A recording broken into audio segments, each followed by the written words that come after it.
എനിക്ക് പേഴ്സണലി ഇഷ്ടപ്പെട്ട ഒരു സിനിമ. കാരണം വെച്ചാൽ ഞാൻ ഈ കേസുമായിട്ട് ഇപ്പം ഇതിൽ പറഞ്ഞു വെക്കുന്ന പിറവം സ്വദേശിയുടെ അതൊരു സിനിമാറ്റിക് ആണ്. മിഷേലിന്റെ ഒരു മരണവുമായി ബന്ധപ്പെട്ട് അന്ന് റിപ്പോർട്ട് ടി വിയിൽ ഉണ്ടാകുന്ന സമയത്ത് റിപ്പോർട്ട് ചെയ്യാൻ പോയി ഡെസ്കിലെടുത്തും കൈകാര്യം ചെയ്തൊരു വിഷയമാണ്.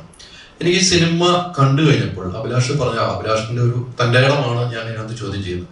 ഈ സിനിമ കണ്ടേക്കും കേരള പോലീസ് അന്വേഷണം കണ്ടെത്താത്ത ഒരു കേസായിരുന്നു അഭയ കേസ്. അല്ലെ, അഭയ കേസ് പിന്നീട് CBI ഏറ്റെടുത്ത് കൊലപാതകമാണെന്ന് കണ്ടെത്തി.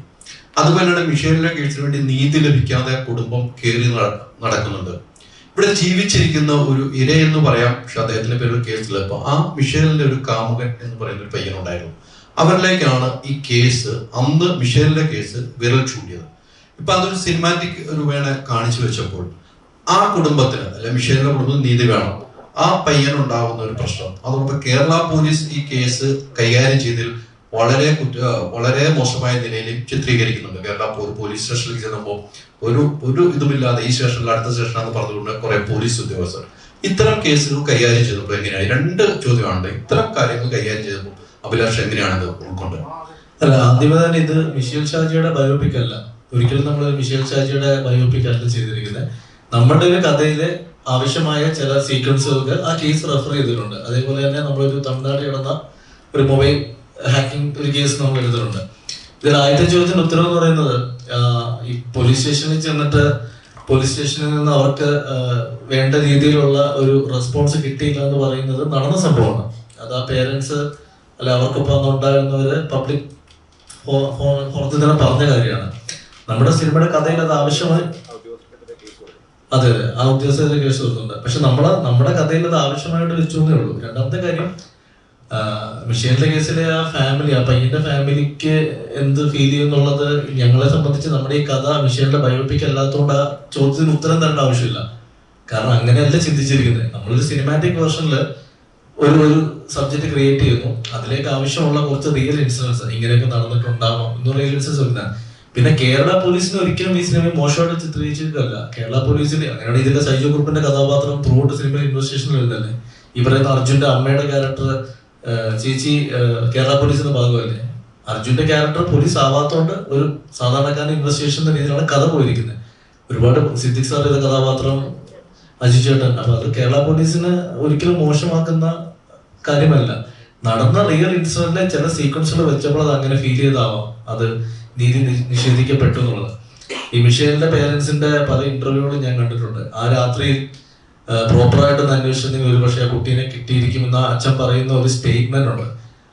അത് ലൈവായിട്ട് നമ്മൾ കേട്ട സ്റ്റേറ്റ്മെന്റ് അല്ലേ. അപ്പൊ ആ നടന്ന സംഭവത്തെയാണ് ആ സീൻ റീക്രിയേറ്റ് ചെയ്തിരിക്കുന്നത്. അവിടെ വനിതാ പോലീസ് സ്റ്റേഷനിൽ എത്തുകയും അവിടെ നിന്ന് പിന്നീട് കസബ സ്റ്റേഷനിൽ എത്തുകയും അതിനുശേഷം സെൻട്രൽ സ്റ്റേഷനിൽ എത്തും എന്ന് പറയുന്ന ഒരു പ്രോസസ്സിലൂടെ അവർ കടന്നു പോയതാണ് അമ്മയും അച്ഛനും.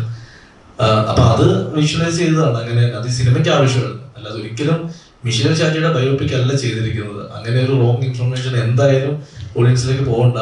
മിഷേൽ ഷാജിയുടെ കേസുമായി സിമിലാരിറ്റി ഉള്ള ഒരു കഥയാണ് ഞങ്ങൾ ഇതിൽ വെച്ചിരിക്കുന്നത്. കാരണം ഇതിന്റെ സെക്കൻഡ് ഹാഫിലേക്ക് എത്തുമ്പോൾ ഉള്ള സീക്വൻസുകളൊക്കെ തന്നെ ഞങ്ങളുടെ ഭാവനയിലാണ് ഇത് ചെയ്തിരിക്കുന്നത്. ഇതിലൊക്കെ ഇനി ചോദിക്കരുത്. വേറൊരു കാര്യമുണ്ട്. സെക്കൻഡ് ഹാഫ് പോകുമ്പോൾ അങ്ങനെയാണെന്ന് പറയുമ്പോഴും ആദ്യം തുടക്കത്തിൽ മിഷേൽ അച്ഛനും അമ്മയുടെയും കഥകൾ അതിനകത്ത് എടുത്തിട്ടുണ്ടെന്ന് പറഞ്ഞു. പോലീസ് സ്റ്റേഷനിലുള്ള അനുഭവം എനിക്കറിയാം. ഞാൻ ആ പോലീസ് ഉദ്യോഗസ്ഥനുള്ള പണിഷ്മെന്റ് വരെ വന്നിട്ടുണ്ട്. പക്ഷെ ഇവിടെയും അവിടെ ഒരു കാമുകനാണ്, എനിക്ക് ക്ലൈമാക്സിലേക്ക് പോകാൻ പറ്റില്ല, കാമുകനാണ് എന്ന് പറയുന്ന നിലയിലേക്ക് പോകുന്നു. അത് സിനിമ കണ്ട് തീരുമാനിക്കാനുള്ളൂ. അപ്പൊ അങ്ങനെ ജീവിച്ചിരിക്കുന്ന ഒരു ഇര ഉള്ളപ്പോൾ ആ സിനിമാറ്റിക്കിലേക്ക് കൊണ്ടുവരുമ്പോൾ ഒരു റിസ്ക് ഉണ്ടായിരുന്നു അഭിലാഷ്. ഞാനൊന്ന് ഇടപെട്ടോട്ടെ എതിർക്കാം. കാരണം സ്വാഭാവികമായിട്ടും ഈ സിനിമയുടെ അത്തരം വിഷയങ്ങളിലേക്ക് നമുക്കൊരു ചർച്ചയിലോട്ട് കടക്കാം. പക്ഷെ ഇന്ന് ഈ സിനിമ ഇറങ്ങിയതാണ്. അപ്പൊ നമ്മളിപ്പോൾ സംസാരിക്കുന്നത് ഈ സിനിമയുടെ ഉള്ളടക്കമായി ബന്ധപ്പെട്ട ഒരു സിനിമ. ഇതൊരു സസ്പെൻസ് ത്രില്ലറാണ്. അപ്പോൾ ഈ സിനിമ എങ്ങനെയാണ് പോകുന്നതെന്ന് പ്രേക്ഷകർക്ക് അറിയില്ല. ഇന്ന് ഇറങ്ങിയതേ ഉള്ളൂ, പ്രേക്ഷകർ ഒരുപാട് പേര് കാണാനുണ്ട്. അപ്പോൾ എൻ്റെ ഒരു അഭ്യർത്ഥന, അത്തരം ചർച്ചകൾ നമുക്ക് കുറച്ച് ദിവസവും കൂടെ കഴിഞ്ഞിട്ടാവുകയാണെങ്കിൽ ഈ സിനിമ ഫ്രഷ് ആയിട്ട് കാണാൻ പ്രേക്ഷകർക്ക് പറ്റും.